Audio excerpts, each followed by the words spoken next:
CPM party ప్రజా సమస్యలపై తలపెట్టిన ప్రజా పోరును జయప్రదం చేయండి. సిపిఎం పార్టీ ప్రజా సమస్యలపై తలపెట్టిన ప్రజా పోరును జయప్రదం చేయండి. నిత్యావసర వస్తువుల ధరలు తగ్గించాలి. నిత్యావసర వస్తువుల ధరలు తగ్గించాలి.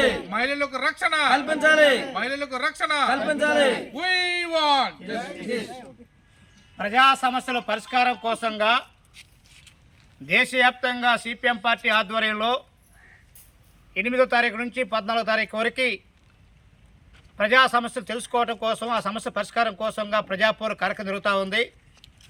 ఈరోజు దేశంలో ధరలు విపరీతంగా పెరుగుతూ ఉన్నాయి. ప్రభుత్వ రంగ సంస్థలు మొత్తాన్ని కూడా ప్రైవేట్ వాళ్ళకి అమ్మేస్తూ ఉన్నారు. ఉద్యోగాలు రావటం లేదు, నిరుద్యోగం పెరిగిపోతూ ఉంది. దేశంలో మహిళలపైన, దళితులు, మైనార్టీలపైన దుర్మార్గమైన దాడులు కొనసాగుతూ ఉన్నాయి.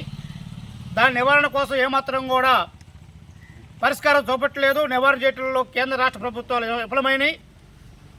ఉచితంగా ఇసుకిస్తా చెప్పిన చంద్రబాబు నాయుడు గారు ఇంతవరకు ఉచిత ఇసుక ఇవ్వలేదు. దానివల్ల ఈరోజు గ్రామీణ ప్రాంతాల్లో పనులు లేకుండా ఇబ్బంది పడుతూ ఉన్నారు. కాబట్టి రాష్ట్ర ముఖ్యమంత్రిగా చెప్పినటువంటి ఉచిత ఇసుక విధానం అమలు చేయమని చెప్పి మేము డిమాండ్ చేస్తూ ఉన్నాం. అదే క్రమంలో ఈరోజు పరిశ్రమలు మొత్తం కూడా లేక కార్మికులకి పనులు లేకుండా పరిస్థితి ఉంటా ఉంది. ఈ పరిస్థితుల్లో ప్రజల్ని ఆదుకోవడం కోసం, ప్రజల యొక్క అనుకూలమైన విధానాల అమలు కోసంగా ఈరోజు కేంద్ర రాష్ట్ర ప్రభుత్వాలు చేయాలని చెప్పి మేము కోరుతా ఉన్నాం. ఇలా ఈ కార్యపక్షంలో ప్రజా సమస్యల పరిష్కారం కోసంగా 14వ తారీఖున అన్ని జిల్లా కలెక్టరేట్ల దగ్గర, మండలాఫీసుల దగ్గర ధర్నాలు జరుగుతూ ఉన్నాయి.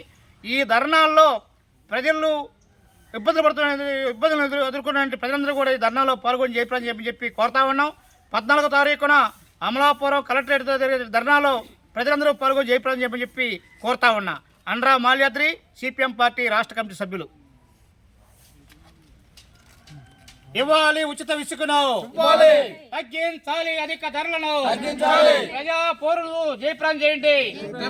ప్రజా సమస్యల పరిష్కారం కోసం జరిగే ప్రజా పోరును, ప్రజా సమస్యల పరిష్కారం కోసం జరిగే ప్రజా పోరును వర్ధిల్లాలి భారత కమ్యూనిస్ట్ పార్టీ మార్క్సిస్ట్.